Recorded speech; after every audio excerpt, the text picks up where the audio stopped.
অর্থনীতির সম্মান প্রথম বর্ষ এবং দ্বিতীয় বর্ষ, পাশাপাশি মাস্টার্স প্রিলিমিনারির প্রিয় শিক্ষার্থীবৃন্দ, আজকে আমি তোমাদের পূর্ণ প্রতিযোগিতামূলক বাজারের 7 নম্বর ক্লাসটি নেব। আজকে প্রথম যারা ইউটিউবে আমার ক্লাস দেখছো তাদেরকে আমি বলবো যে ক্লাসগুলো ধারাবাহিকভাবে যদি দেখি তাহলে আমাদের জন্য সহজ হবে, আর যদি ধারাবাহিকভাবে যদি না দেখি তাহলে কঠিন হয়ে যাবে। ক্লাসগুলো পাওয়ার জন্য যেখানে ইউটিউবে আমার ভিডিও দেখছো নিচে আমার চ্যানেলের নাম লেখা আছে economics centre by Akmal Hossain Maliha. সেখানে একটা গোল বৃত্তের ভিতরে একটা ছোট্ট মেয়ের ছবি আছে। এই ছবিতে প্রেস করার সাথে সাথে তোমরা আমার চ্যানেলের ভিতরে প্রবেশ করবে। উপরে দেখবে হোম বাটন আছে, ভিডিও আছে, প্লে লিস্ট আছে। প্লে লিস্টে প্রেস করবে। প্রেস করার সাথে সাথে দেখবে তোমাদের সিলেবাস কোনটার সাথে মিল খায়। এখানে first year honours, second year, third year, masters prelim, masters final year, বিভিন্ন ইয়ারের মাইক্রো ইকোনমিক্স, ম্যাক্রো ইকোনমিক্স, গাণিতিক অর্থনীতি, পরিসংখ্যানের ক্লাস দেয়া আছে। তোমরা তোমাদের পছন্দ মতো ক্লাসগুলো বাছাই করে অধ্যায় ভিত্তিক ধারাবাহিকভাবে কি করবে দেখবে।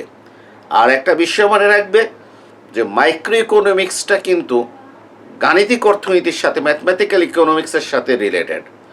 অতএব অনেক সময় কিছু গাণিতিক টার্ম থাকে, এগুলো বোঝার জন্য ম্যাথমেটিক্যাল ইকোনমিক্সে কী করতে হবে, দক্ষতা রাখতে হবে। আমি একটা জিনিস অনুরোধ করব, তোমরা যে আমার গণিতের প্রথম বর্ষের যে লেকচার আছে সেই লেকচারে তোমরা যে অন্তর্কলনের ক্লাসটা ভালো করে দেখবে, ডিফারেন্সিয়েশনের ক্লাসটা ভালো করে দেখবে, আর সমীকরণ সমাধানের ক্লাসটা ভালো করে দেখবে। এই অধ্যায় দুটো দেখলে তাহলে মাইক্রো ম্যাক্রো তোমাদের জন্য সহজ হয়ে যাবে। আর কথা বলছি না, আমি আজকের আলোচনায় চলে যাব।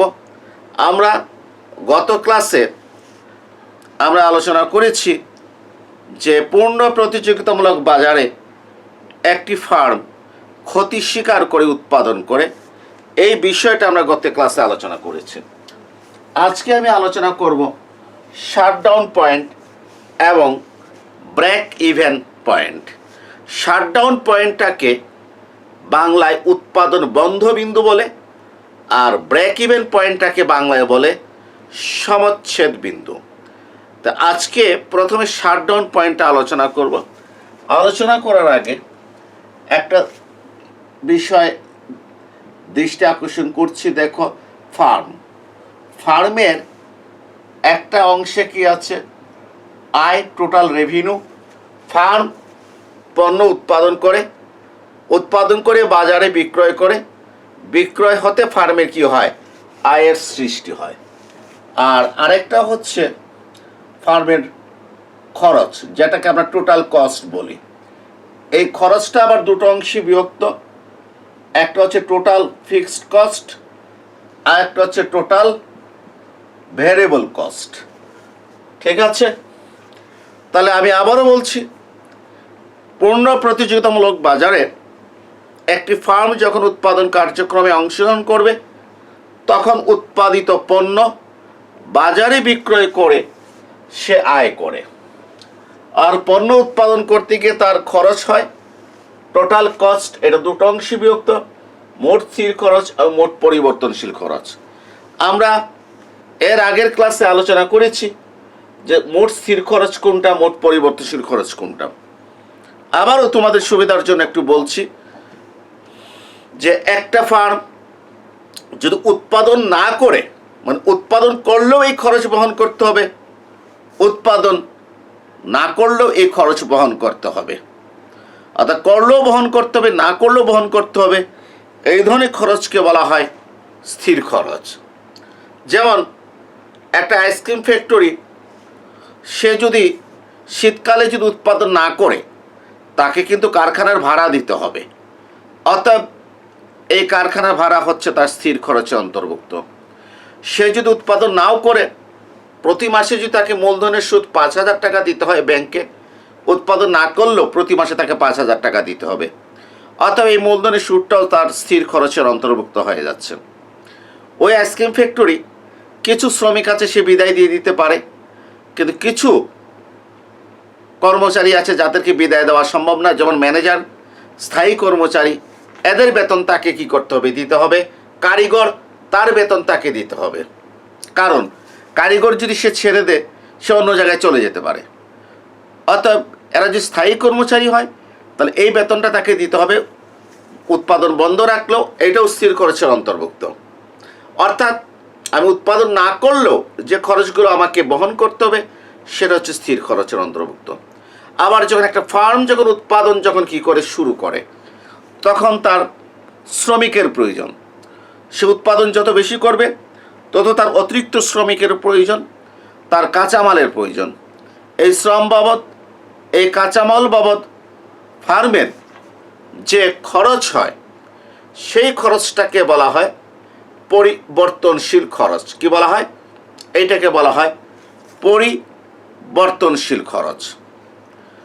ঠিক আছে? তাহলে পরিবর্তনশীল খরচের সৃষ্টিটা কখন হয়? যখন ফার্ম উৎপাদন কার্যক্রম শুরু করে।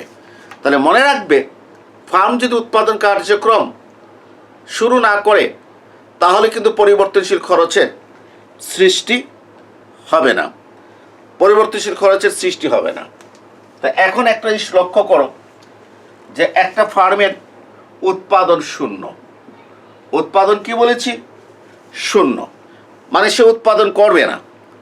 সে উৎপাদন যদি না করে, তাহলে ওই ফার্মের মোট আয় কী হবে? মোট আয়টা শূন্য হবে।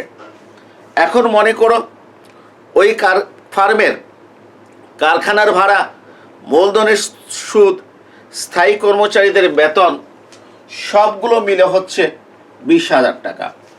তাহলে ওই ফার্মের স্থির খরচ কত? 20,000 টাকা। আচ্ছা, উৎপাদন যদি সে না করে, তাহলে ওই ফার্মের কাঁচামাল ক্রয় করার কোনো প্রয়োজন নাই, শ্রমিক নিয়োগ করার কোনো প্রয়োজন নাই। অতএব তার পরিবর্তনশীল খরচটা কত হবে? শূন্য হবে।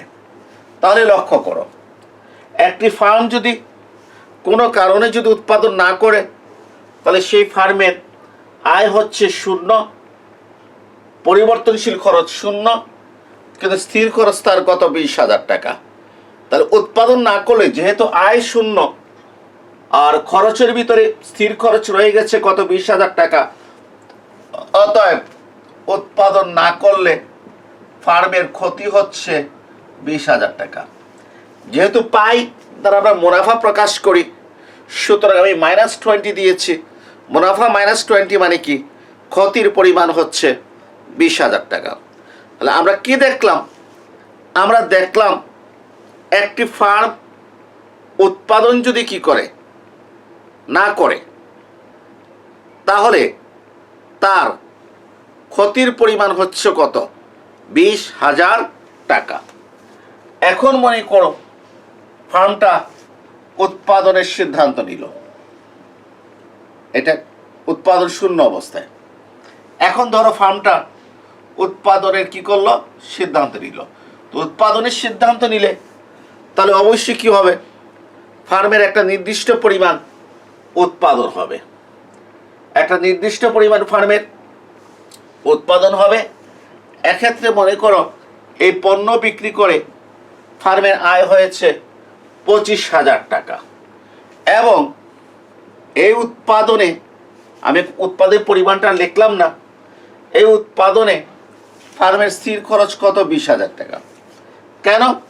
আমি উৎপাদন না করলেও স্থির খরচ বহন করতে হবে, করলেও স্থির খরচ বহন করতে হবে। কত হলো? 20,000 টাকা হয়ে গেল। সেটা কি? স্থির খরচের পরিমাণ। আর পরিবর্তনশীল খরচ হলো মনে করো 15,000 টাকা। ঠিক আছে? তাহলে মোট খরচ 20 আর 15 কত? 35,000 টাকা। একটা বিষয় লক্ষ্য রাখো, যে ফার্ম যদি উৎপাদন করে, তাহলে তার মোট আয় কত টাকা হয়েছে? 25,000 টাকা। আর পরিবর্তনশীল খরচ সৃষ্টি হচ্ছে কত? 15,000 টাকা। ফার্ম কি করছে? তার আয় দিয়ে এই 15,000 টাকা সে কি করছে? পরিবর্তনশীল খরচ কাভার দিচ্ছে। 25,000 থেকে 15,000 টাকা চলে যাওয়ার পর ফার্মের আরো 10,000 টাকা থাকে। এই 10,000 টাকা দিয়ে সে মোট স্থির খরচের আরও 10,000 টাকা কাভার করে, তাহলে স্থির খরচ থাকে কত? আরও 10,000 টাকা। অতএব ফার্ম উৎপাদন করলে ক্ষতি হবে কত? 10,000 টাকা। এক্ষেত্রে কিন্তু ফার্ম ক্ষতি স্বীকার করেও উৎপাদন করবে। এক্ষেত্রে ফার্ম ক্ষতি স্বীকার করেও উৎপাদন করবে। কেন ক্ষতি স্বীকার করে উৎপাদন করবে? এর কারণ হচ্ছে ফার্ম জানে সে যদি উৎপাদন না করত তাহলে তার ক্ষতির পরিমাণ হতো 20,000 টাকা, যেটা স্থির খরচের সমান, যেটা আগে বলেছে। আর উৎপাদন করলে সে পরিবর্তনশীল খরচ 15,000 টাকা ওঠানোর পর তার আয়ের থেকে 25,000 থেকে 15,000 বাদ দিলে আরও 10,000 টাকা থাকে, যেটা সে স্থির খরচ 20,000 টাকার ভিতরে 10,000 টাকা কভার করার পর তার ক্ষতি থাকে আরও 10,000 টাকা। এক্ষেত্রে উৎপাদন করলে ক্ষতি স্থির খরচ 20,000 টাকার সমান হয় উৎপাদন না করলে, আর করলে ক্ষতি হচ্ছে 10,000 টাকা। উৎপাদন করলে ক্ষতির পরিমাণ কম হয়। ফার্ম ডেফিনেটলি ক্ষতি স্বীকার করে কি করবে? উৎপাদন করবে। এখন আসো যে আরেকটা অবস্থা দেখাচ্ছি। ফার্ম উৎপাদন করলো, আয় 25,000 টাকা, তার স্থির খরচ তো আমরা জানি কত ফার্মের? 20,000 টাকা। ঠিক আছে, 20,000 টাকা। আর ফার্মের পরিবর্তনশীল খরচ হচ্ছে কত? 30,000 টাকা। মনে করি পরিবর্তনশীল খরচ হচ্ছে কত? 30,000 টাকা। মনে করি 15,000 টাকা না, এটা কত টাকা? 30,000 টাকা। এই অবস্থায় দেখো ফার্ম তার আয় দ্বারা পরিবর্তনশীল খরচ উঠাতে পারে না। পরিবর্তনশীল খরচ উঠাতে পারে না কারণ 30,000 টাকার ভিতরে সে তার আয় দ্বারা 25,000 টাকা পরিবর্তনশীল খরচ উঠিয়েছে। এখানে তার আরও 5,000 টাকা রয়েছে পরিবর্তনশীল খরচ, আর স্থির খরচ 20,000 টাকা। ফার্মের টোটাল ক্ষতি হচ্ছে কত? 25,000 টাকা। এখন কিন্তু ফার্ম ক্ষতি স্বীকার করে আর উৎপাদন করবে না। ফার্ম ক্ষতি স্বীকার করে আর উৎপাদন করবে না। কেন? ফার্ম দেখেছে যে উৎপাদন যদি না করে তাহলে ক্ষতির পরিমাণ 20,000 টাকা স্থির খরচের সমান। উৎপাদন করলে ক্ষতির পরিমাণ 25,000 টাকা, যা স্থির খরচের চেয়ে কি বেশি। অতএব ক্ষতির পরিমাণ যদি স্থির খরচের চেয়ে বেশি হয় তাহলে ফার্ম উৎপাদন করবে না, উৎপাদন বন্ধ করে দেবে। তাহলে আমরা কি দেখেছি? আমরা দেখেছি যে ফার্মের আয়টা যদি এই পরিবর্তনশীল খরচ হতে বেশি হয় তাহলে ফার্ম ক্ষতি স্বীকার করে উৎপাদন করবে। কারণ পরিবর্তনশীল খরচ উঠানোর পরও ফার্মের কিছু আয় থাকে যেটা স্থির খরচ কাভার করলে ক্ষতির পরিমাণ স্থির খরচের চেয়ে কম হয়। কিন্তু ফার্মের আয় থেকে যদি পরিবর্তনশীল খরচ বেশি হয়, অর্থাৎ পরিবর্তনশীল খরচ থেকে যদি আয় কম হয়, তাহলে ফার্ম উৎপাদন করবে না ক্ষতি স্বীকার করে। এক্ষেত্রে দেখা যায় যে ফার্ম পরিবর্তনশীল খরচ উঠাতে পারে না, যেটা থেকে যায় সেটা স্থির খরচের সাথে যুক্ত হয়, ক্ষতির পরিমাণ স্থির খরচের চেয়ে বেশি হয়। তখন ফার্ম চিন্তা করে আমি এর চেয়ে উৎপাদন বন্ধ রাখি, উৎপাদন বন্ধ রাখলে আমার ক্ষতির পরিমাণ হবে স্থির খরচের কি সমান। তাহলে আমরা কি দেখলাম? আমরা দেখলাম ক্ষতির পরিমাণ স্থির খরচের চেয়ে বেশি হলে ফার্ম উৎপাদন বন্ধ করে দেবে। খাতায় লিখে রাখো, ক্ষতির পরিমাণ স্থির খরচের চেয়ে বেশি হলে ফার্ম উৎপাদন বন্ধ করে দেবে। খাতায় লিখে রাখো। কেন? কারণ ফার্ম দেখেছে সে যদি উৎপাদন না করে তাহলে ক্ষতির পরিমাণ হবে স্থির খরচের সমান। অতএব উৎপাদন করলে যদি ক্ষতি স্থির খরচের চেয়ে বেশি হয় তাহলে সে উৎপাদন করবে না, বন্ধ করে দেবে। স্থির খরচের কম হলে সে উৎপাদন করবে। তো এই অবস্থায় ক্ষতি যদি স্থির খরচের সমান হয়, স্থির খরচের বেশি হলে উৎপাদন বন্ধ করে দেবে ক্ষতি, আর স্থির খরচের কম হলে সে ক্ষতি স্বীকার করে কি করে? উৎপাদন করবে। আর ক্ষতিটা যদি স্থির খরচের সমান হয়, মানে উৎপাদন করলে যে ক্ষতি, না করলেও কি একই ক্ষতি। অর্থাৎ ক্ষতি কার সমান? স্থির খরচের সমান। মানে উৎপাদন করলে ক্ষতি হচ্ছে স্থির খরচের সমান, না করলেও ক্ষতি কি স্থির খরচের সমান। এক্ষেত্রে ফার্ম উৎপাদন করতেও পারে আবার নাও করতে পারে। উদাহরণটা দেখে নাও যে ফার্মের আয় 25,000 টাকা, আমাদের স্থির ব্যয় কত? 20,000 টাকা, আর পরিবর্তনশীল ব্যয় কত? 25,000 টাকা। অর্থাৎ উৎপাদন করলে যে পরিবর্তনশীল খরচ কি হয়েছে, সৃষ্টি হয়েছে, সেটা ফার্ম তার আয় দ্বারা কভার করতে পেরেছে। ফলে ফার্মের ক্ষতি হচ্ছে 20,000 টাকা। ক্ষতি কত? 20,000 টাকা। এর মানে আমরা কি দেখলাম? আমরা দেখলাম যে ফার্ম উৎপাদন করলে ক্ষতি কত হয়? 20,000 টাকা। কারণ উৎপাদন করলে সে পরিবর্তনশীল খরচ 25,000 টাকা তার আয়ের মাধ্যমে সে কি করতে পেরেছে? উঠাতে পেরেছে। তাহলে এই স্থির খরচ 20,000 টাকা হচ্ছে কি তার ক্ষতি। অর্থাৎ উৎপাদন করলে ক্ষতি স্থির খরচের সমান, আর না করলেও ক্ষতি কার সমান? স্থির খরচের সমান। অতএব এক্ষেত্রে ফার্ম উৎপাদন করতে পারে, উৎপাদন নাও করতে পারে। উৎপাদন করা এবং না করার ভিতরে সে নিরপেক্ষ থাকে। এখন এই যে উৎপাদন করলে ক্ষতি কার সমান?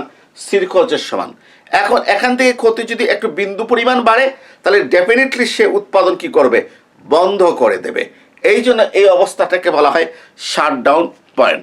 শাটডাউন পয়েন্ট অর্থাৎ যে স্তরে ফার্ম উৎপাদন করা এবং না করার মধ্যে নিরপেক্ষ থাকে, অর্থাৎ যে স্তর থেকে একটু বেশি ক্ষতি হলেই ফার্ম উৎপাদন কি করবে? বন্ধ করে দেবে। সেই স্তরটাকে বলা হয় ফার্মের শাটডাউন পয়েন্ট। আমি আবারও বলছি, যে স্তরে ফার্মের ক্ষতি হয় কার সমান? স্থির খরচের সমান। অর্থাৎ উৎপাদন করলে ফার্মের যে ক্ষতি, না করলেও উৎপাদন না করলেও ফার্মের কি হয়? একই ক্ষতি। কারণ না করলে তাকে স্থির খরচ বহন করতে হবে। আয় শূন্য, ব্যয় পরিবর্তনশীল ব্যয় শূন্য, স্থির খরচ 20,000, ক্ষতি স্থির খরচের সমান। উৎপাদন না করলে ক্ষতি স্থির খরচের সমান, করলে কত? ওই স্থির খরচের সমান। যেহেতু পরিবর্তনশীল খরচ ওঠাতে পেরেছে, ক্ষতি স্থির খরচের সমান। অতএব সে উৎপাদন করা এবং না করার মধ্যে নিরপেক্ষ থাকে। এক্ষেত্রে থেকে এই অবস্থা থেকে যদি ক্ষতি একটু বেশি হয় তাহলে উৎপাদন করার প্রশ্ন ওঠে না, উৎপাদন বন্ধ করে দেবে। এই জন্য এই স্টেজটাকে বলা হয় শাটডাউন পয়েন্ট। তাহলে শাটডাউন পয়েন্টের শর্তটা কি? শাটডাউন পয়েন্টের শর্ত হচ্ছে মোট আয়টা পরিবর্তনশীল খরচের কি হতে হবে? সমান হতে হবে। মোট আয়টা কার সমান হতে হবে? পরিবর্তনশীল খরচের সমান হতে হবে। তাহলে শাটডাউন পয়েন্টের শর্ত হচ্ছে টোটাল ভেরিয়েবল কস্ট আর টোটাল রেভিনিউ কি হতে হবে? সমান হতে হবে। ঠিক আছে, এটা হচ্ছে শাটডাউন পয়েন্ট। অর্থাৎ মোট আয়টা পরিবর্তনশীল খরচের সমান হবে, এটা শাটডাউন পয়েন্ট। আর মোট আয়টা যখন টোটাল কস্টের চেয়ে কি হবে? ছোট হবে অবশ্যই। কারণ পরিবর্তনশীল খরচ 25,000 আর স্থির খরচ 20,000, টোটাল কস্ট কত? 45,000। আর আমার মোট আয় কত? 25,000। অর্থাৎ ডেফিনেটলি মোট আয়টা টোটাল কস্ট হতে কি হবে? ছোট হবে। এর মানে কি? ক্ষতি। না, এটা সিগন্যাল দিচ্ছে মোট আয়টা টোটাল কস্ট হতে কম, মানে আমার ক্ষতি হচ্ছে। তবে আমি আয় দ্বারা পরিবর্তনশীল খরচ উঠাতে পেরেছি, অতএব আমার ক্ষতির পরিমাণ স্থির খরচের সমান। এক্ষেত্রে আমি উৎপাদন করতে পারি, নাও করতে পারি। এটাকে বলা হয় শাটডাউন পয়েন্ট। আমি এখানে টিবিসি কে কিউ দ্বারা ভাগ করলাম, টিআর কে কি দ্বারা ভাগ করলাম? কিউ দ্বারা। টিসি কেও কি দ্বারা ভাগ করলাম? কিউ দ্বারা। ঠিক আছে, টিবিসি কে কিউ দ্বারা ভাগ করলে কত হচ্ছে? এবিসি। টিআর কে কিউ দ্বারা ভাগ করলে কত হচ্ছে? এআর। টিসি কে কিউ দ্বারা ভাগ করলে কত হচ্ছে? এসি। এটা স্মলার দেন। ঠিক আছে, জি। তো পরের লাইনে কি লিখতে পারি? এই যে এবিসি ইকুয়াল টু কত? পি স্মলার দেন কি? এসি। এটা হচ্ছে আমার ক্ষতি স্বীকার, আমার শাটডাউন পয়েন্টের শর্ত। তো শাটডাউন পয়েন্টের শর্ত টোটাল এর ভিত্তিতে কোনটা হবে? এইটা শাটডাউন পয়েন্টের শর্ত। ঠিক আছে, যে TR equal TVC but smaller than TC. আর গড়ের ভিত্তিতে শর্ত হচ্ছে কোনটা? এইটা, যে সেটা কত? যে P equal to ABC smaller দেন কি? এসি। এটা হচ্ছে আমার শাটডাউন পয়েন্টের শর্ত। এখন আমি যদি এই শাটডাউন পয়েন্টটা যদি কার মাধ্যমে দেখাতে চাই? চিত্রের মাধ্যমে দেখাতে চাই, তাহলে কিভাবে দেখাবো সেটা আমি এখন দেখাচ্ছি। এখন আমি চিত্রের মাধ্যমে শাটডাউন পয়েন্টটা কি করছি? ব্যাখ্যা করছি। তাহলে এতক্ষণ আমি শাটডাউন পয়েন্টটা যেটা ব্যাখ্যা করলাম, আলোচনা করলাম, সেটা কি? যে অবস্থায় ফার্ম ক্ষতি স্বীকার করে উৎপাদন করতেও পারে, আবার কি করতে পারে? নাও করতে পারে। অর্থাৎ উৎপাদন করা এবং না করার মধ্যে কি থাকে? নিরপেক্ষ থাকে। সেই অবস্থাকে ফার্মের শাটডাউন পয়েন্ট বলে। ফার্মের ক্ষতির পরিমাণ যদি এর চেয়ে একটু যদি কি হয়? বেশি হয়, তাহলে ফার্ম নিশ্চিত করে উৎপাদন কি করবে? বন্ধ করে দেবে। আর এক্ষেত্রে শাটডাউন পয়েন্টের শর্ত হচ্ছে P equal to ABC smaller then AC. আমি পূর্ণ প্রতিযোগিতামূলক বাজারের প্রেক্ষাপটে শাটডাউন পয়েন্টটা কি করছি? আলোচনা করছি। ভূমিঅক্ষে উৎপাদনের পরিমাণ ধরেছি, লম্বক্ষে দাম ধরেছি, তারপরে গড় আয় ধরেছি, তারপর প্রান্তিক আয়, তারপর এসি, তারপর এমসি। মানে এই সবগুলো কোথায়? লম্বকে পরিমাপ করা হয়েছে। ঠিক আছে, আমরা জানি পূর্ণ প্রতিযোগিতামূলক বাজারে দাম, গড় আয় ইকুয়াল টু কত, প্রান্তিক আয়। ঠিক আছে, মনে করি শিল্প কর্তৃক দাম নির্ধারিত হয়েছে অপি নট। এখন আমি কি করেছি, আমি এমসি রেখা কি করেছি, আমি অঙ্কন করেছি মার্জিনাল কস্ট।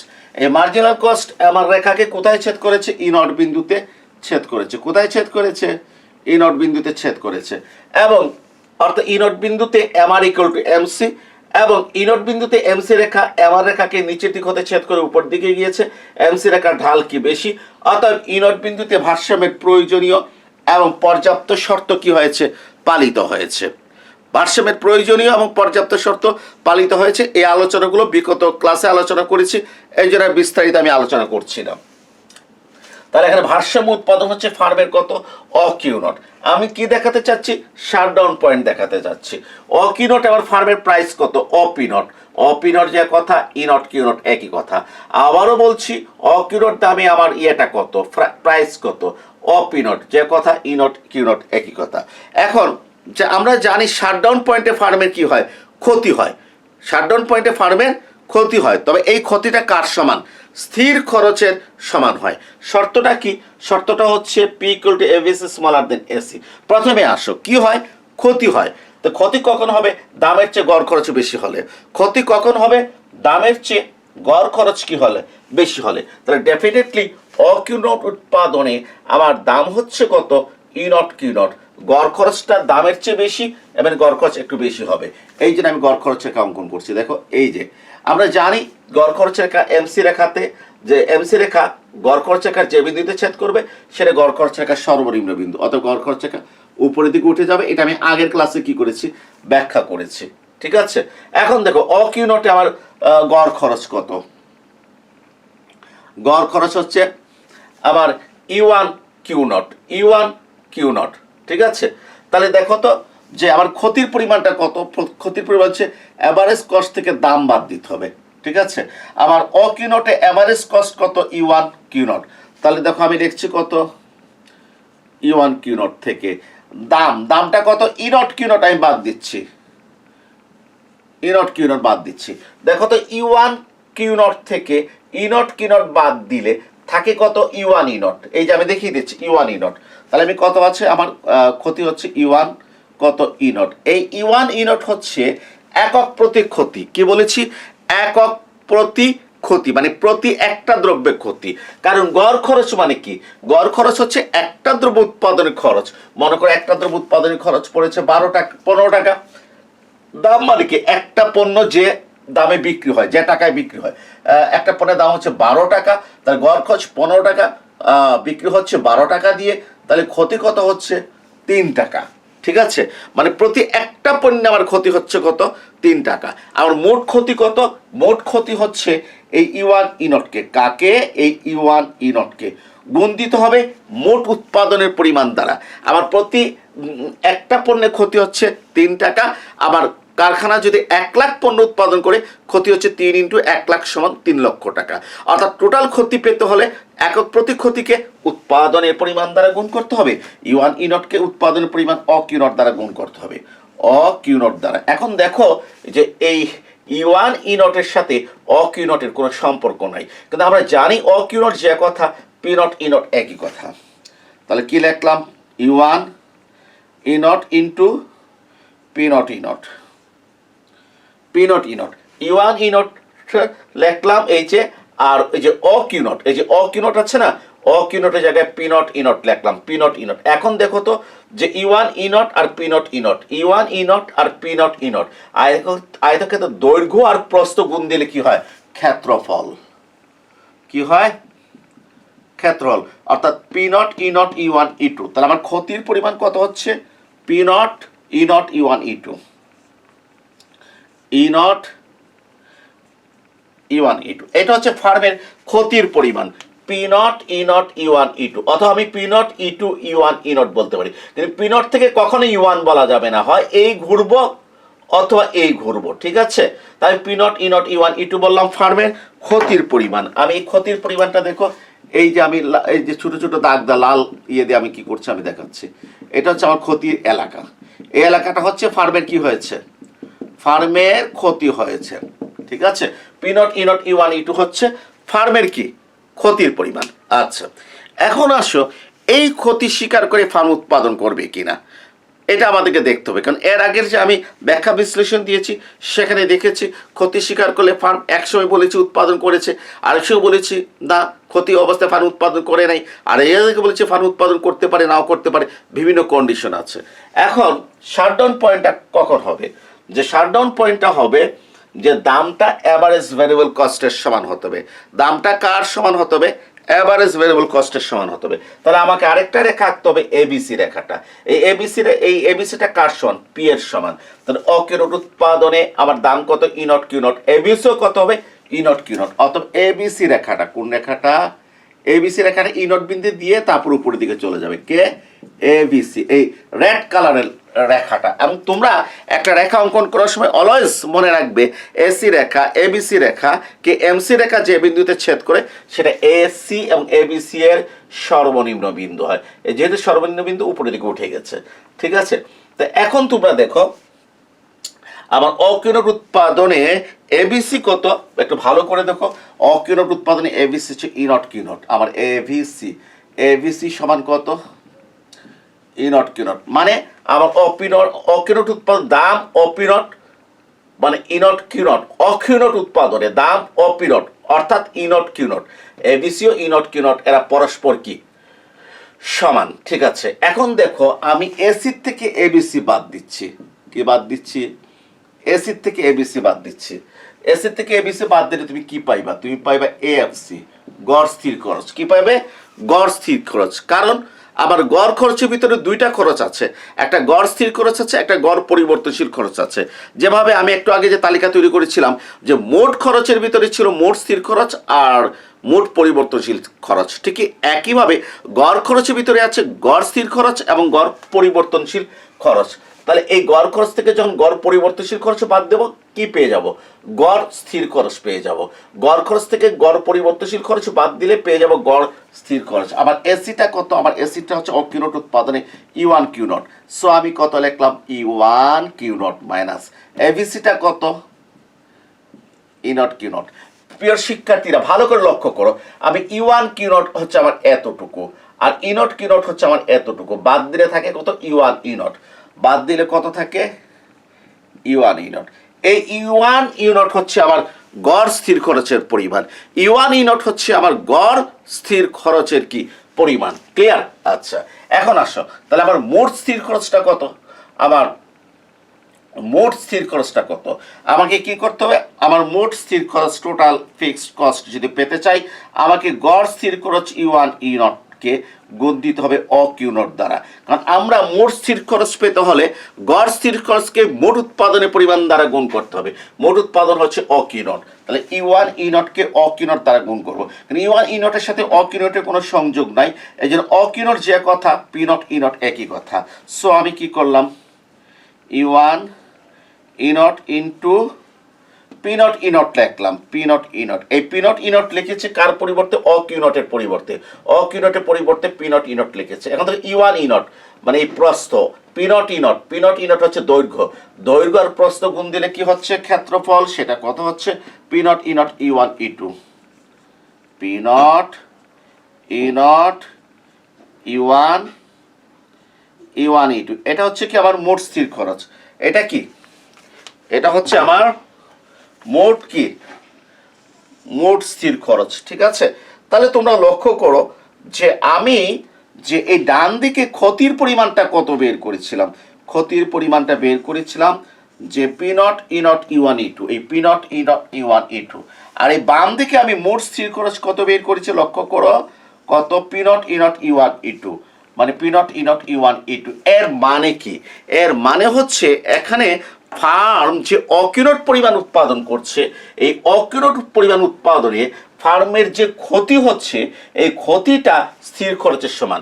ফার্মের ক্ষতি P nought E nought E one E two, স্থির খরচও কত বেরিয়েছে? P nought E nought E one E two এর সমান। অর্থাৎ আমরা কি দেখলাম? এখানে ফার্ম উৎপাদন করে যে ক্ষতি করে, উৎপাদন করার পর তার যে ক্ষতি হয়েছে সেই ক্ষতিটা স্থির খরচের সমান। এর অর্থ কি? এর অর্থ হচ্ছে উৎপাদন করলে ফার্মের যে কি হয়? ক্ষতি হয়, উৎপাদন না করলেও একই ক্ষতি হয়। কারণ ফার্ম যদি উৎপাদন না করতো তাহলে তার আয় শূন্য হতো, পরিবর্তনশীল খরচ শূন্য হতো, কিন্তু তার স্থির খরচ P nought E nought E one E two থেকে যেত। এটা তার কি হতো? ক্ষতি হতো। কিন্তু ফান্ড উৎপাদন করার কারণে তার আয় দিয়ে সে পরিবর্তনশীল খরচ কভার করতে পেরেছে, ফলে উৎপাদন করলে তার ক্ষতির পরিমাণ P nought E nought E one E two হয়েছে। তাহলে কি দেখলাম? উৎপাদন করলে ফার্মের যে ক্ষতি, উৎপাদন না করলেও ফার্মে একই ক্ষতি। এতে কোনো ফার্ম উৎপাদন করতে পারে এই অবস্থায়, আবার কোনো ফার্ম উৎপাদন বন্ধ করে দিতে পারে। কোনো ফার্ম মনে করতে পারে যে এই অবস্থায় উৎপাদন করে কি লাভ, খামাখা পরিশ্রম করলাম, এর চেয়ে আমি উৎপাদন বন্ধ করে দিলেও তো আমার একই ক্ষতি, সে উৎপাদন বন্ধ করে দিতে পারে। আবার কোনো ফার্ম চিন্তা করতে পারে না যে আমি যদি উৎপাদন করি, উৎপাদন না করলে আমার যে ক্ষতি, উৎপাদন করলেও আমার একই ক্ষতি, কিন্তু উৎপাদন করলে আমার পণ্যটা বাজারে থাকছে, অর্থাৎ ক্রেতারা সবসময় বাজারে পণ্য পাচ্ছে, আমার পণ্যের একটা গ্রহণযোগ্যতা কী হবে? সৃষ্টি হবে, ভবিষ্যতে পণ্যের চাহিদা বাড়বে, অর্থাৎ আমি পণ্যটা কী করব? উৎপাদন চালিয়ে যাব, অর্থাৎ সে উৎপাদন চালিয়ে যেতে পারে।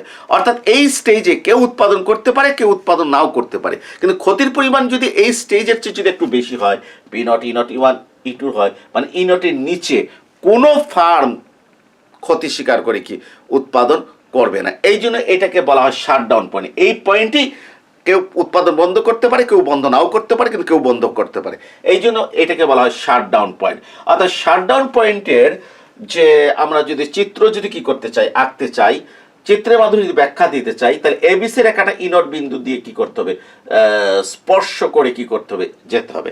আবার দেখো এই একই চিত্র দিয়ে আমি কিন্তু ফার্মের ক্ষতি স্বীকার করে উৎপাদন করাটা ব্যাখ্যা করতে পারি। অবশ্য গত ক্লাসে আমি ব্যাখ্যা করেছিলাম ক্ষতি স্বীকার করে উৎপাদন করা, সেখানে অবশ্য আমি দেখিয়েছিলাম যে ক্ষতির পরিমাণটা স্থির খরচের চেয়ে কী ছিল?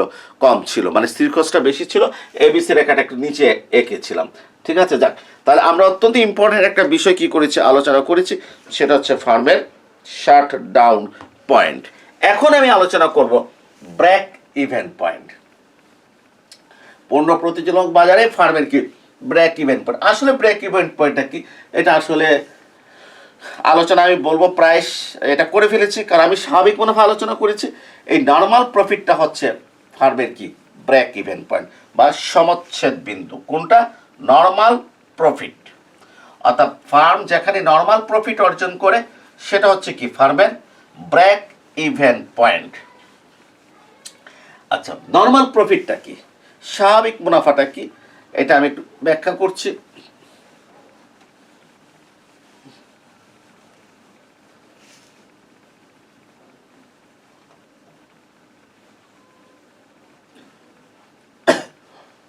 যখন ফার্মের স্বাভাবিক মুনাফা, এর মানে কি হয়, নর্মাল প্রফিট কি হয়, অর্জিত হয়, তখন সেটাকে বলা হয় ব্রেক ইভেন পয়েন্ট।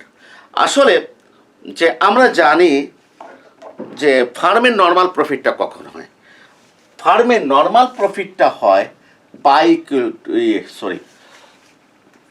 নর্মাল প্রফিটটা হয় যখন ফার্মের মোট আয় সমান মোট ব্যয়, মোট খরচ। অর্থাৎ ফার্মের মোট আয় আর মোট খরচ যখন কি হয়, সমান হয়, তখন সেটাকে স্বাভাবিক মুনাফা বলা হয়।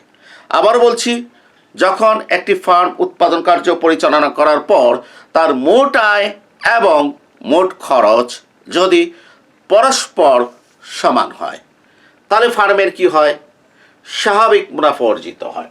এখন আসি, মোট আয় এবং মোট খরচ যদি কি হয়, সমান হয়। মনে করে একটা ফার্মের মোট আয় হচ্ছে 10,000 টাকা, ঠিক আছে। এখন ফার্মের মোট খরচ কত? মোট খরচ হচ্ছে, ভূমি আছে, কি আছে, ভূমি আছে, ভূমির মালিক কি পাচ্ছে? খাজনা, ঠিক আছে। এই খাজনা হচ্ছে ধরে নাও যে 3,000 টাকা। এরপর শ্রম আছে, শ্রমিকদের কি দেওয়া হচ্ছে, শ্রমের মূল্য, এটা মনে করো 2,000 টাকা, ঠিক আছে। এরপরে মনে করো যে মূলধনের মালিককে কি করতে হয়, সুদ দিতে হয়, এই সুদ হচ্ছে কত? 4,000 টাকা। আর এই যে উদ্যোক্তা, ঠিক আছে, সে উদ্যোক্তা যে সে কারখানাতে যে উৎপাদন করা হয়, সে মূল মালিক, তাকে কি করতে হয়, ভূমি, শ্রম, মূলধন, ঠিক আছে, এটা মূলধন,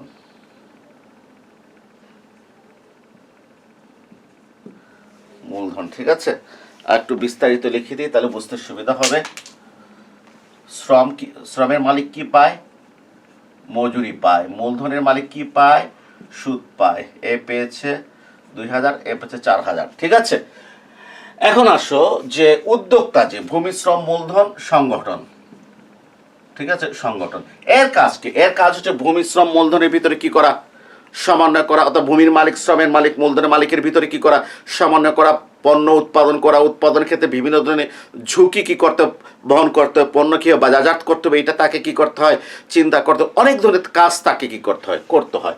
এগুলোর একটা মূল্য আছে, এটাকে আমরা অর্থনীতির ভাষায় বলি মুনাফা। এটাকে অর্থনীতির ভাষায় কি বলি, মুনাফা। অর্থাৎ ভূমির মালিক, আমি কি করলাম, কারখানাটা ভাড়া দিলাম, আইসক্রিম ফ্যাক্টরিকে কারখানাটা ভাড়া দিলাম, ভাড়া দিয়ে বললাম প্রতি মাসে আমাকে কি করতে হবে, 3000 টাকা ভাড়া দিতে হবে। এই ভাড়াটাকে আমরা বলি খাজনা। অর্থাৎ খাজনা বললে বুঝে নেবে এটা ভূমির মালিকের আয়। দেখো, খাজনা হচ্ছে একটা আয়, মজুরিও একটা আয়, সুদ একটা আয়, মুনাফা একটা আয়। প্রত্যেকটা আয়টাকে আমরা আলাদা আলাদা নাম দিয়েছি। কেন আলাদা আলাদা নাম দিয়েছি? আমরা আলাদা আলাদা নাম দিয়েছি যাতে বিভিন্ন শ্রেণীর আয়টাকে আমরা চিহ্নিত করতে পারি। যখন আমি বলবো আমার এই কারখানায় খাজনা হচ্ছে 3000 টাকা, এর মানে হচ্ছে ভূমির মালিক অর্থাৎ কারখানার ঘরের যে মালিক তাকে আমরা মাসে 3000 টাকা দিই। যখন আমি বলবো মজুরি দিচ্ছি আমি 2000 টাকা, তাহলে বুঝবো এই কারখানাতে যারা দৈহিক শ্রম দিচ্ছে এবং যারা মানসিক শ্রম দিচ্ছে, যেমন অফিসার যারা আছে, কর্মকর্তা যারা আছে, সবার বেতন হচ্ছে কত, 2000 টাকা, মজুরি 2000 টাকা। যখন আমি বলবো সুদ 4000 টাকা, মানে এই কারখানার জন্য যে কলকারখানার যন্ত্রপাতি আমি ক্রয় করেছি, যে মূলধন বিনিয়োগ করেছি, তার সুদ আমাকে প্রতি মাসে দিতে হচ্ছে কত, 4000 টাকা করে। ঠিক একইভাবে একজন সংগঠক, ঠিক আছে, সে তো কারখানাকে সময় দিচ্ছে, তার মূল্যটাও কিন্তু কি করতে হবে, হিসাব করতে হয়, তার মূল্যটা হিসাব করতে হয়। মজার ব্যাপার হচ্ছে যে এখানে যে একজন হিসাব রক্ষক, অ্যাকাউন্টেন্ট, উনি কিন্তু ভূমির মালিককে খাজনা হিসেবে 3000 টাকা দিচ্ছেন, এটা খাতায় ধরে রাখছেন। উনি শ্রমের মজুরি 2000 টাকা দিচ্ছেন, খাতায় ধরে রাখছেন। মূলধনের সুদ 4000 টাকা দিচ্ছেন, এটাও খাতায় কি লিপিবদ্ধ করে আছেন। কিন্তু দেখা যায় যে উদ্যোক্তা তো সে মালিক, ঠিক আছে, তার টাকাটা কিন্তু লিপিবদ্ধ নয়, খাতাতে লিপিবদ্ধ কি নয়। পণ্য বিক্রয় করার পর সে টাকাটা কি করে, সে নেয়, তার অর্থটা সে পণ্য বিক্রয় করার পর কিনে, সবার টাকাটা যে আগে যেটা দিল এটা কাভার করে, যেটা থাকবে এটা সে কি করে নেয়। আসলে যে এই যে লিপিবদ্ধ নয়, কিন্তু কথা হচ্ছে যে সে যে পরিশ্রম করেছে তার পরিশ্রমের তো একটা মূল্য আছে। এইটা আমরা কি করি, আমরা ধরে নিই এই ধরনের পরিশ্রম যদি সে অন্য কোথাও করতো তাহলে সে কত টাকা পেত, সে 1000 টাকা পেত। কত টাকা পেত, 1000 টাকা পেত। অর্থাৎ তার কারখানাতে যে সে যে সময়টা দিচ্ছে, এই সময়টা যদি সে অন্য কোথাও যদি দিত, মনে করি সেটা 1000 টাকা সে পেত। অর্থাৎ তার সময়ের সুযোগ বেটা কত, 1000 টাকা। তাহলে এই 3, 2, 5, 8, 4, 9 আর একে কত, 10,000 টাকা। প্রোডাকশন কত, কস্ট কত, 10,000 টাকা। এই 10,000 টাকার ভিতরে 9,000 টাকা হচ্ছে ব্যক্ত খরচ, আর 1000 টাকা হচ্ছে কি, অব্যক্ত খরচ। এটা হচ্ছে অব্যক্ত খরচ। ব্যক্ত খরচ মানে কি, এই 9,000 টাকা সাধারণত হিসাবের খাতায় কি থাকে, তোলা হয়, ঠিক আছে। আর এই 1000 টাকা ওই যে উদ্যোক্তার যে মুনাফা যেটা, হ্যাঁ, যেহেতু ওই যে মাস শেষে এদেরকে পেমেন্ট করা লাগে, আর উদ্যোক্তা পণ্য বিক্রয় করে কি করে নেয়, থাকলে সে কি করবে, নেবে। এই জন্য এই উদ্যোক্তার পরিশ্রমের মূল্যটা কিন্তু হিসাব করা হয় না অ্যাকাউন্টিংয়ে, হিসাবগত দিক হতে, ঠিক আছে। কিন্তু অর্থনীতিতে যে এই মূল্যটা কি করা হয়, হিসাব করা হয়, হিসাব করে মোট খরচের ভিতরে ঢুকানো হয়। অর্থাৎ মোট খরচ 10,000 টাকার ভিতরে 9,000 টাকা হচ্ছে কি ব্যক্ত খরচ, হ্যাঁ, আর 1000 টাকা হচ্ছে কি অব্যক্ত খরচ, এক্সপ্লিসিট কস্ট অ্যান্ড ইমপ্লিসিট কি কস্ট, ঠিক আছে, explicit cost and implicit cost. 1000 টাকা হচ্ছে অব্যক্ত খরচ। এখন দেখো ফার্মের আয় কত, 10,000 টাকা।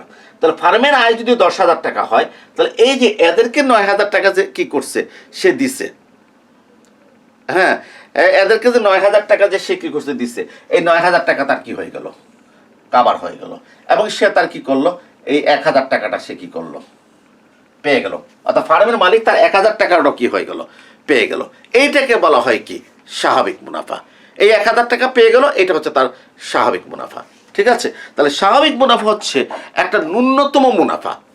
আমরা এটাকে ন্যূনতম মুনাফা কেন বলছি, বলছি এই জন্য যে যে আমার এই উদ্যোক্তা তার কারখানাতে সে যে পরিমাণ ঝুঁকি বহন করেছে, যে শ্রম দিচ্ছে, এটা যদি অন্য জায়গায় করতো তাহলে সে 1,000 টাকা পেত। অর্থাৎ এটা হচ্ছে তার ন্যূনতম পারিশ্রমিক, ন্যূনতম মূল্য। অর্থাৎ আমার সংগঠকের যে ন্যূনতম পারিশ্রমিক যেটা, এটা এখানে মুনাফা হিসাবে কি হয়েছে আমরা কি করেছি ধরেছি। সোজা কথা হচ্ছে খাজনা হচ্ছে ভূমির মালিকের আয়, মজুরি হচ্ছে শ্রমের মালিকের আয়, সুদ হচ্ছে মূলধনের মালিকের আয়, মুনাফা হচ্ছে সংগঠকের কি আয়। এক্ষেত্রে আমরা ন্যূনতম কত টাকা ধরেছি? 1,000 টাকা। এই ন্যূনতম 1,000 টাকা না পেলে তার পক্ষে উৎপাদন কার্যক্রম পরিচালনা করা সম্ভব নয়।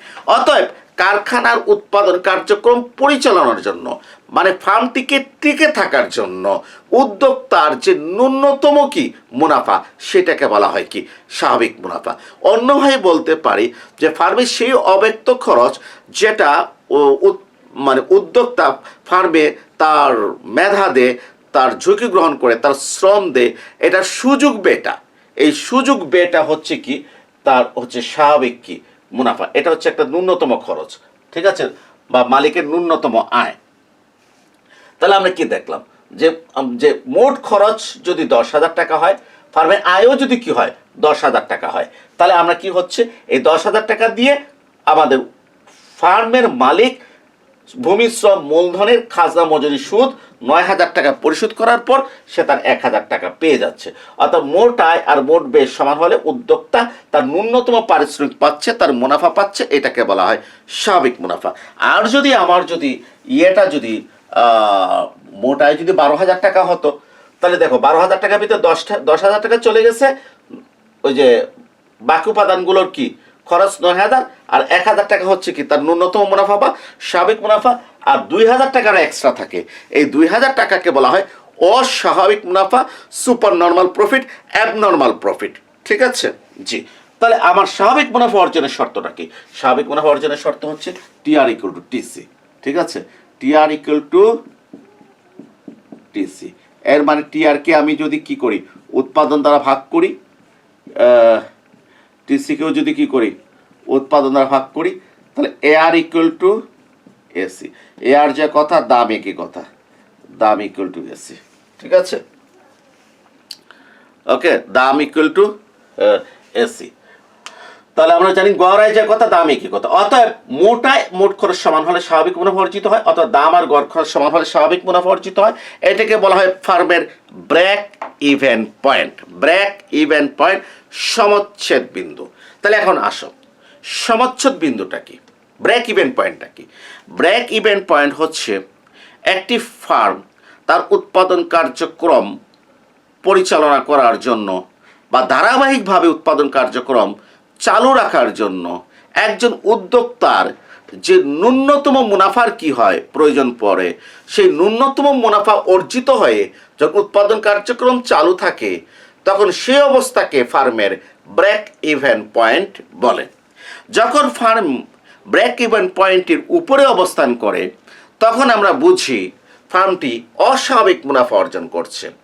যখন ফার্ম ব্রেক ইভেন পয়েন্টের নিচে অবস্থান করে, তখন আমরা বুঝি ফার্মের ক্ষতি হচ্ছে। আর যখন সে ব্রেক ইভেন পয়েন্টে থাকে, তখন আমরা বুঝি তার স্বাভাবিক মুনাফা হচ্ছে, তার ন্যূনতম মুনাফা হচ্ছে। এক্ষেত্রে তার অর্থনৈতিক মুনাফাটা শূন্য। আর টিআর মাইনাস টিসি না, তা পাই ইকুয়াল টু কত? TR minus TC. মুনাফা মানে কি? মোট আয় থেকে মোট ব্যয় বাদ দিলে। তো এখন আমরা জানি টিআর আর টিসি কি সমান না? টিআর টিসি সমান কত হচ্ছে? এটা করে অর্থনৈতিক মুনাফা জিরো। এই অর্থনৈতিক মুনাফা জিরো মানে কি? তার কোনো অতিরিক্ত মুনাফা নাই, তার অস্বাভাবিক মুনাফা নাই। মনে রাখবে, অর্থনৈতিক মুনাফা শূন্য হচ্ছে তার কোনো অতিরিক্ত মুনাফা নাই, তার কোনো অস্বাভাবিক মুনাফা নাই, তার ন্যূনতম মুনাফা উদ্যোক্তার যে পারিশ্রমিক, যেটা তার না হলে তার যে সে উৎপাদন কার্যক্রম চালাবে না, সেটা কি হয়েছে? অর্জিত হয়েছে। স্বাভাবিক মুনাফা সম্পর্কে আমরা একটা ধারণা পেলাম। এখন আমি যদি স্বাভাবিক মুনাফা চিত্রের মাধ্যমে ব্যাখ্যা করতে চাই, কোন শর্তের ভিত্তিতে থাকবো? P equal to AC. শর্তটা কি? P equal to AC. আমি চিত্র একে দেখাচ্ছি। আমার মনে হয় চিত্র আমাদের অলরেডি কি হয়েছে, আঁকা হয়ে গেছে। কিভাবে? আমি তোমাদেরকে পূর্ণ প্রতিযোগিতামূলক বাজারে ফার্মের স্বল্পকালীন ভারসাম্য আলোচনা করেছি। সেখানে স্বাভাবিক মুনাফার যে চিত্রটা, এটি হচ্ছে ব্রেক ইভেন পয়েন্ট। এরপর আজকে আবারও দেখাচ্ছি। এদিকে হচ্ছে উৎপাদনের পরিমাণ, ভূমি অক্ষে লম্বকে কি ধরেছি? দাম ধরেছি, গড়ায় ধরেছি, প্রান্তিক আয় ধরেছি, এসি ধরেছি, এমসি ধরেছি। ঠিক আছে, এই দেখো এইটা হচ্ছে আবার কি, মনে করো শিল্প কর্তৃক দাম নির্ধারিত হচ্ছে কত অপিনট, ফলে বাজারের দাম কত স্থির থাকবে এবং এই রেখাটা ভূমি অক্ষের সমান্তরাল হবে। এটা হচ্ছে আমার কি এমসি রেখা। আমরা জানি এমসি রেখা এমআর রেখাকে যে বিন্দুতে ছেদ করে সে বিন্দুতে এমআর ইকুয়াল টু এমসি, এই বিন্দুতে এমআর ইকুয়াল টু কি, এই বিন্দুতে এমআর ইকুয়াল টু এমসি। তারপর এমসি রেখা নিচের দিক হতে ছেদ করে গিয়েছে এমআর রেখাকে, অতএব এখানে কার এমসি রেখার ঢালটা কার চেয়ে বেশি, এমআর রেখার চেয়ে বেশি। মানে ভারসাম্য পর্যাপ্ত, এটা প্রয়োজনীয় শর্ত, এটা পর্যাপ্ত শর্ত কি হয়েছে, ফিল আপ হয়েছে। অর্থাৎ এই ই নট বিন্দুতে ভারসাম্য কি হয়েছে, অর্জিত হয়েছে, যেখানে উৎপাদন হচ্ছে কত অকিউ নট। ক্লিয়ার? এখন আমার যে ন্যূনতম মুনাফা কখন হবে, স্বাভাবিক মুনাফাটা কখন হবে, যখন দাম আর গড় খরচ কি হবে, সমান হবে। আমরা কি দেখেছি, আমরা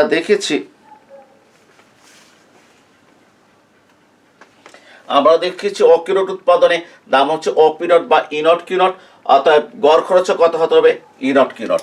সুতরাং এই যে গড় খরচ রেখা কি করছি, আঁকছি দিয়ে তারপর কি করলাম, উপরের দিকে নিয়ে গেলাম। আমরা জানি এমসি রেখা গড় খরচ রেখা সরলরেখা বিন্দুতে কি করে ছেদ করে। তাহলে আমরা কি দেখলাম, আমরা দেখলাম যে অকিউনট উৎপাদনে দাম কত, দাম হচ্ছে ইনট কিউনট, গড় খরচ কত, এইটা হচ্ছে কত ইনট কিউনট। ঠিক আছে, তাহলে দাম আর গড় খরচ কি হচ্ছে, সমান হচ্ছে। অতএব ই নট হচ্ছে break even point, E nought হচ্ছে ব্রেক ইভেন পয়েন্ট। এর মানে হচ্ছে এই ফার্ম যদি ই নট বিন্দুর উপরে যদি কি করে উৎপাদন করে, ই নট বিন্দুর উপরে যদি এখানে যদি সে কি করে উৎপাদন যদি করে, অর্থাৎ ঠিক আছে, তাহলে তার কি হবে, অস্বাভাবিক কি হবে, মুনাফা হবে। মনে করো কোনো কারণে পণ্য প্রয়োজনীয় বাজারে শিল্পের মাধ্যমে দাম বেড়ে কথা হয়েছে, এই হয়ে গেল। ঠিক আছে, তাহলে এই বিন্দু যদি ভারসাম্য লাভ করে, তাহলে দেখো তো গড়বের চেয়ে কে দাম বেশি, অস্বাভাবিক মুনাফা। এর মানে ই নটের উপরে গেলে তার অস্বাভাবিক মুনাফা হবে, আর ই নটের যদি নিচে যায় তাহলে এসির চেয়ে কি হবে, যে এদিকে যে দাম যদি যায়, ঠিক আছে, ই নটের নিচে অবস্থা এখানে উৎপাদন কখনো হবে যদি মূল্যরেখা যদি এই বিন্দু দিয়ে যায়, আর মূল্যরেখা নির্ধারিত হয় কোথায়, শিল্পের মাধ্যমে। ঠিক আছে, তাহলে দেখাবে গড় খরচের চেয়ে দাম কম, ফার্মের কি হবে, ক্ষতি হবে। ঠিক আছে, এর মানে ব্রেক ইভেন পয়েন্টের উপরে হচ্ছে অস্বাভাবিক মুনাফা, নিচে হচ্ছে ক্ষতি, আর ঠিক ব্রেক ইভেন পয়েন্টে ফার্মের স্বাভাবিক মুনাফা, এর মানে অর্থনৈতিক মুনাফাটা কি হয়, শূন্য হয়। তাহলে প্রিয় শিক্ষার্থীরা, আমরা অত্যন্ত ইম্পর্টেন্ট দুটো বিষয় আলোচনা করেছি। একটা হচ্ছে ফার্মের শাটডাউন পয়েন্ট, আর আরেকটা পড়েছি আমরা যেটা, সেটা হচ্ছে কি ব্রেক ইভেন পয়েন্ট। তা তোমরা ভালো করে দুটো ক্লাস কি করবে দেখবে, খুব কম সময়ের ভিতরে পরবর্তী ক্লাসে আসবো। সবাইকে ধন্যবাদ জানিয়ে আজকের ক্লাস এখানে কি করছি, শেষ করছি।